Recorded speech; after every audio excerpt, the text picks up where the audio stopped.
हे स्वतः उत्तम निवेदक आणि शिवशंभू व्याख्याते आहेत.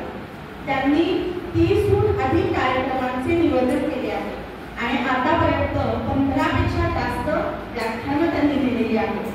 त्यांनी पिंपरी चिंचवड महापालिकेच्या अण्णाभाऊ साठे जयंती सोहळ्यानिमित्त झालेल्या वक्तृत्व स्पर्धेत प्रथम आणि द्वितीय क्रमांकाचं पारितोषिक पटकावलेलं आहे.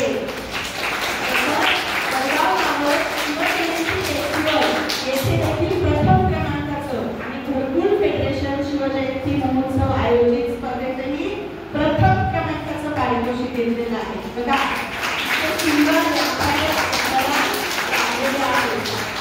अशा या उत्तम व्याख्यानाकडून आज आपल्या सगळ्यांना शिवरायांची गोष्ट ऐकण्याचं भाग्य मिळालं आहे.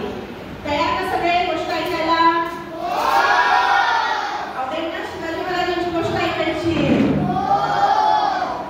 सर, आमच्या शाळेच्या वतीने मी संवर्धना कुलकर्णी आपलं स्वागत करते आणि आमच्या शाळेच्या प्रिन्सिपल मॅडम सौ लीना